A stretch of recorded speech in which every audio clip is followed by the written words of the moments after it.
For 142 episodes, there was one thing I was waiting for. This whole time, one thing that was killing me, that was dragging me out, that I needed to see, that I could not feel as though this series was complete, that it truly was an amazing, gripping story without one thing. That one thing happened this episode, people. It finally happened. Performapal Hippo finally attacked something! Like, seriously, no joke, when the hippo attacked, I clapped because it's like, finally the stupid hippo did more than nothing for once. Yeah. Okay, on to some serious notes. First up, we're going to start with the positives. There were some issues with that episode. We'll get into that a little later. But let's start off with what is by far the greatest thing in this episode for me. And that is the way the music was handled. I know that sounds like a weird note to go out on, but, oh god, I loved the score in this episode. I loved how for the first half, when we're getting the Royale duel, it's everyone's fun, exciting story. You got Gogenzak with the bum, bum, bum. You got Sawatori's score, who I think is just kind of a faster Yugioh score. You got Yugioh's score. Everyone is moving. Everyone is having fun. Everything is going exciting. And the thing is, you could say that is a problem, because as I pointed out last week, the Royale duel kind of stretches things out more than it has to be. But the thing is that I actually thought it kind of added something here. Like, Yugioh is losing focus, and the more he is pushed through the duel, and more of like Reiji's little placing of things here and there, the more it sort of brings back the memories. And I loved how every time, if you listen carefully, every time a memory started, the music changed. It was only quick. It was only ever as long as the flashback, which was only a few seconds. But if you're like me and you look for those kind of things, you'll notice the score gets to the serious score, if only for a few seconds, or there's just no music at all.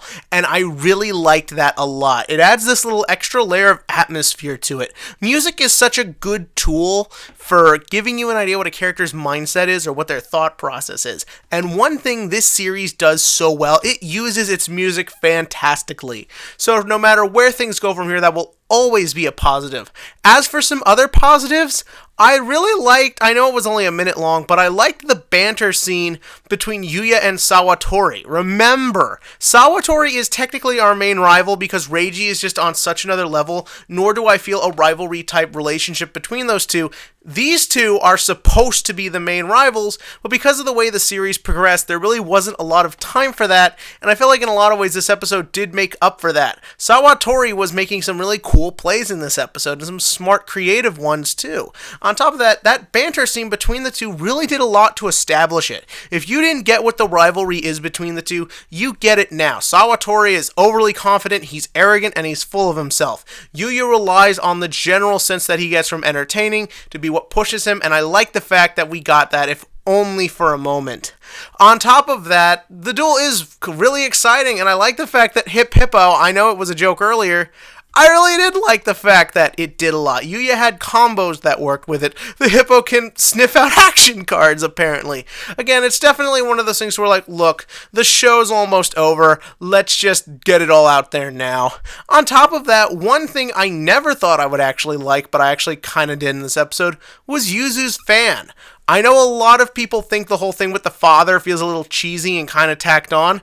I like it. I really do think it is kind of a neat little bond, and I thought they actually did a good job of getting across this relationship between the two that really we didn't get a lot of, because, again, what's the need for the father in most of this? I actually didn't think the fan was real. I thought it was just like a non-diegetic type scene. But no, apparently she really just has this giant fan for smacking Yugioh into shape. I liked that. I really like the way that whole thing was done, because it could have literally just been he holds the fan, he's like, who's it from, and it could have been forgotten about, but no. Like, he knows something is wrong, something is missing, something is not supposed to be there, and it's not like he just puts it off. He has to find out, because that is his daughter. I thought there was a really nice touch when he goes up to her room, and you hear a very normal daughter thing to say, don't go in without permission. I like the cute little flashback scenes, like Yuzu as a baby, Yuzu as a little kid, because again, that does feel like what a parent would instantly flash to, and I just like the fact that the minute he enters the room, it all comes back. Like, there's none of this, it's slow or anything. They're like, no, we got 7 episodes left. We got to do this now. And I like the fact that immediately, the tone of everything in this episode changes to where it needs to be. And that is, how do we save Yuzu? Because as a concerned father would, the immediate thing he's going to do is he goes to you, he's like, we got to do something. And then it all floods into Yuya. And oh, such a good scene. Loved it. Like, I love the way how Yuya you just look, that look on his face is amazing. That whole sort of, good God, how could I forget?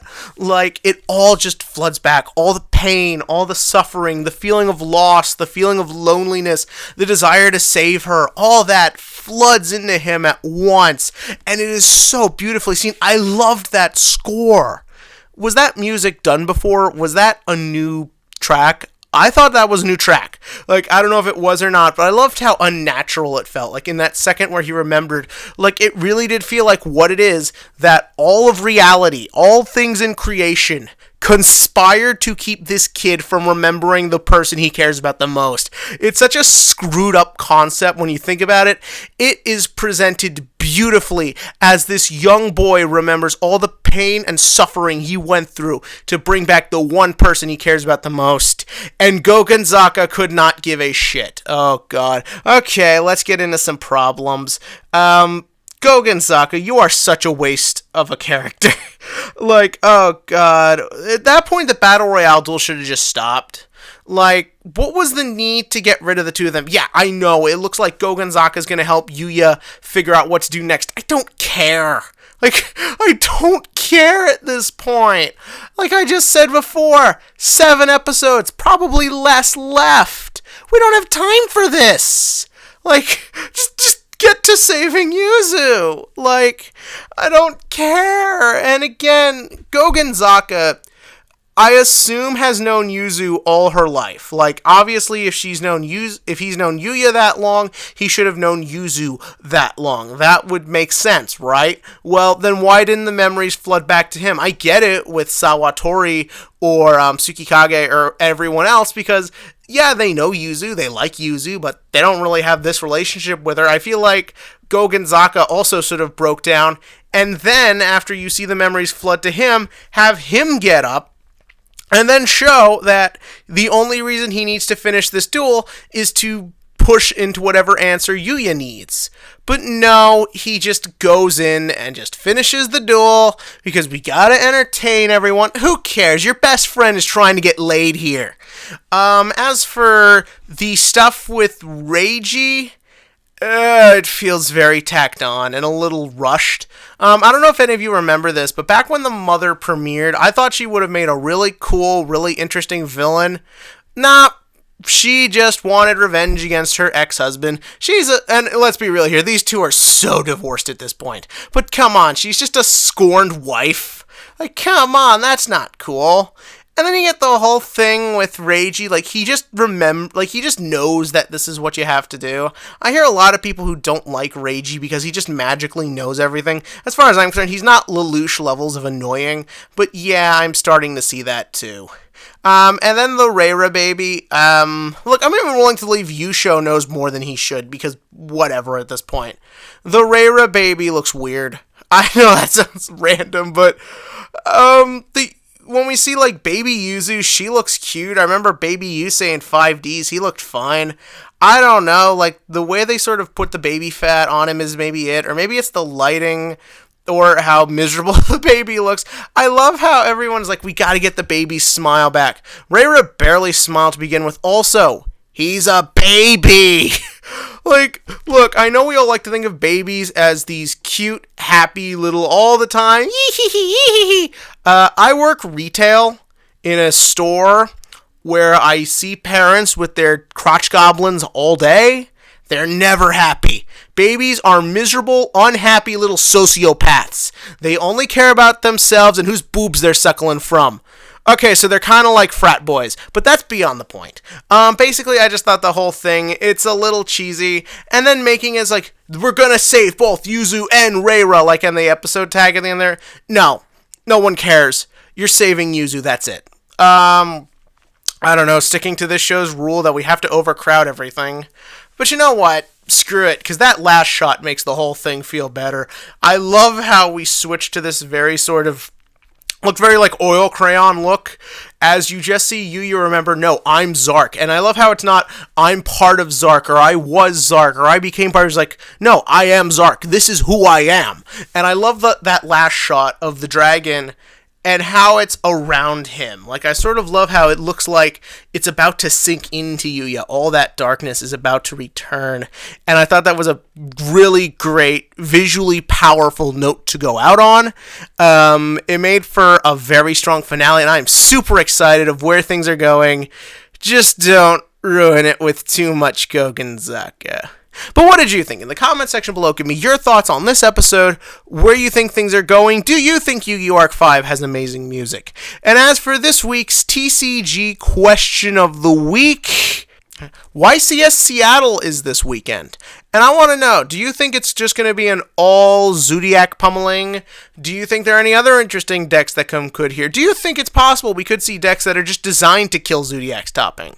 I know I've been talking about Zodiacs a lot lately, but let's be real here, anyone and everyone is. So, that's that. And as always, click to like and click to subscribe, and let's see if this young boy gets his little girl back. That sounds weird.